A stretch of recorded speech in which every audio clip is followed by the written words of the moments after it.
world community of social entrepreneurs. These are people from all around the world who want to set up projects or businesses which are not just normal businesses, but businesses that are primarily focused on doing some kind of either social good or environmental good.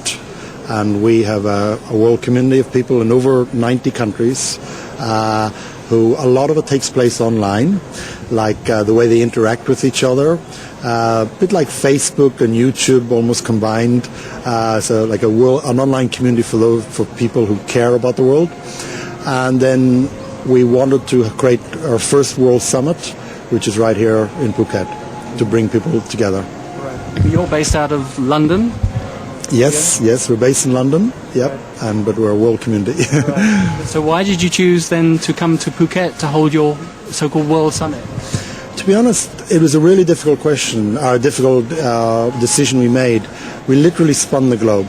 We thought about anywhere in the world where we could host such an event. And we wanted to find somewhere that was very special, that was a little bit added extra. So I looked all over. I thought a lot about India. And then I eventually decided in Thailand, and then eventually Phuket. But the reason I chose Thailand was because, first of all, it's very accessible. It's very easy to get to. They've got the most outstanding conference facilities and hotel facilities. You're almost spoiled for choice. There are so many. So it became almost, once we chose, and it's very easy to work with Thai people and with the management in Thai companies. So a lot of things pointed to Thailand. It's also really, really beautiful country. And art and design and beauty is very inspirational for people. And also people who want to do good in the world. So we wanted to choose somewhere that would fit our audience. Well, you're obviously here at a beautiful resort, and Indigo Pearl here, the new hotel that's retransformed itself. Just tell us briefly, though, why Indigo then? I looked at a great many hotels, including others in Phuket, but I won't mention them. And I came here almost on the way to the airport. I was scheduled to come and visit, but I just thought I'll pop in out of politeness, but I've already made my decision elsewhere. And when I came in, I thought, wow. I could, and at that stage, it was about 2 years ago, it was still almost being built, but I could see what was happening. I could see the story behind it, the environmentalness, the way they're using design and art and rust and metal and those hard things. And I thought, this is the place. And since then, it's only got easier. Well, Arnaud, as GM of the Indigo Pearl, you must be proud to have them here. And what have you set up for them specially? Tell us about how you're hosting them. Well, first of all, it's a real pleasure and an honor to welcome such a community of great community of people and entrepreneurs and social entrepreneurs who want to do good in the world, and that's always an honor and a pleasure to welcome such individuals. Tommy has asked me to do a very kind of setup. Where as in CHIC? No, chi, like the fluid of people can commune together.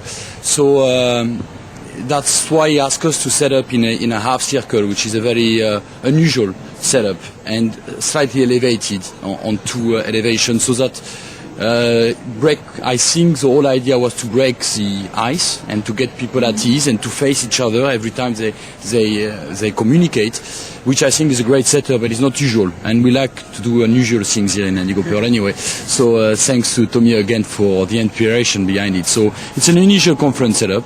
It's a bit like an auditorium, if you wish, but people facing each other.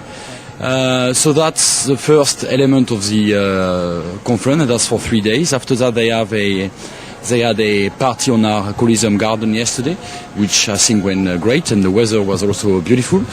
And tonight they're having a beach party where we are setting up on Nayang Beach just here, where we're going to hopefully entertain them well and also experience a little bit of the Thai gastronomy. And after that... and also setting up some films for a film festival. That is correct also. They are doing some activities around film festival, indeed. And then the last day is unfortunately tomorrow.